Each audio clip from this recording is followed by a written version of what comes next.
Hello everyone, welcome back to my channel. ನಾವು ಹಿಂದಿನ ತರಗತಿಯಲ್ಲಿ ಸಂಯುಕ್ತಾಕ್ಷರಗಳ ಬಗ್ಗೆ ತಿಳ್ಕೊಂಡಿದ್ದೇವೆ. ಹಾಗಾದರೆ ಈಗ ನಾಮಪದದ ಬಗ್ಗೆ ತಿಳ್ಕೊಳ್ಳೋಣ. ಮೊದಲನೇದಾಗಿ ನಾಮಪದ ಎಂದರೇನಂತ ನೋಡೋಣ.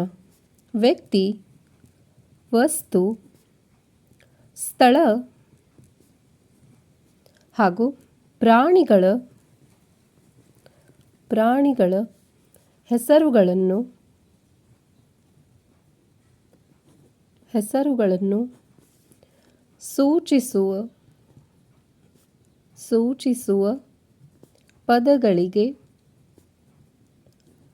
ಪದಗಳಿಗೆ ನಾಮಪದ ಎಂದು ಕರೆಯುತ್ತಾರೆ.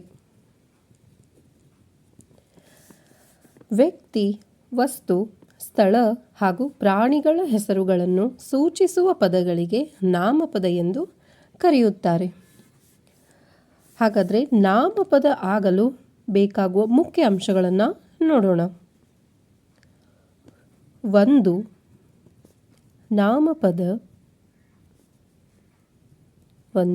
ನಾಮಪದ ಆಗಬೇಕಾದರೆ ಎರಡು ಮುಖ್ಯ ಅಂಶಗಳು ನಾಮಪದದಲ್ಲಿ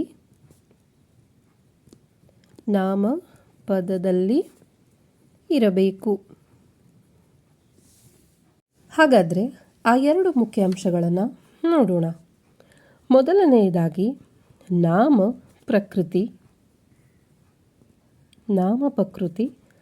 ಹಾಗೆ ಎರಡನೆಯದಾಗಿ ವಿಭಕ್ತಿ ಪ್ರತ್ಯಯ. ಹಾಗಾದರೆ ನಾಮ ಪ್ರಕೃತಿ ಎಂದರೇನಂತ ನೋಡೋಣ. ನಾಮ ಪ್ರಕೃತಿ,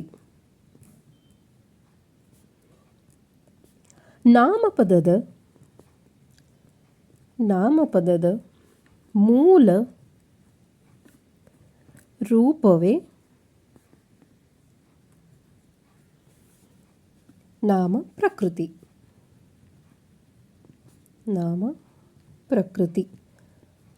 ನೋಡಿದ್ವಲ್ಲ, ನಾಮಪದದ ಮೂಲ ರೂಪವೇ ನಾಮ ಪ್ರಕೃತಿ.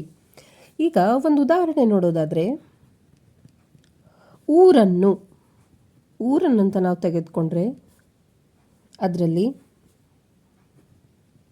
ಊರು ಅನ್ನುವುದು ನಾಮ ಪ್ರಕೃತಿ. ಅನ್ನು ಅಂದರೆ ವಿಭಕ್ತಿ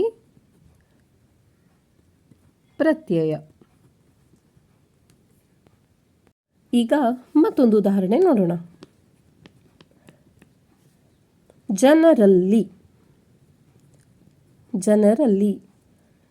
ಇದರಲ್ಲಿ ಜನರು ಅನ್ನುವುದು ನಾಮ ಪ್ರಕೃತಿ, ಹಾಗೆ ಅಲ್ಲಿ ಅನ್ನೋದು ವಿಭಕ್ತಿ ಪ್ರತ್ಯಯ.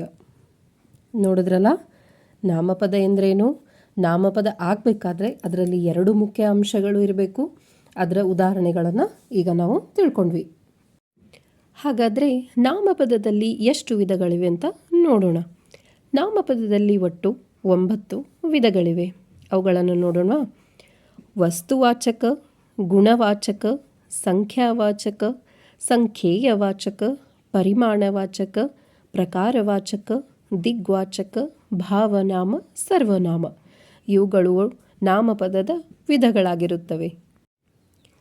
ಈಗ ವಸ್ತುವಾಚಕದ ಬಗ್ಗೆ ತಿಳ್ಕೊಳ್ಳೋಣ.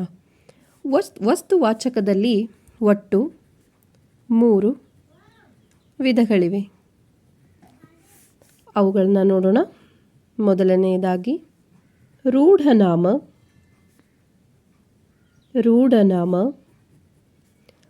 ಅಂಕಿತನಾಮ ಹಾಗೂ ಅನ್ವರ್ಥನಾಮ.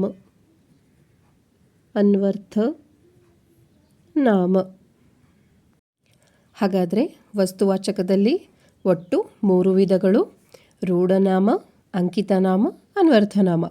ಇವುಗಳ ಬಗ್ಗೆ ಮುಂದಿನ ತರಗತಿಯಲ್ಲಿ ತಿಳಿದುಕೊಳ್ಳೋಣ. ಧನ್ಯವಾದಗಳು.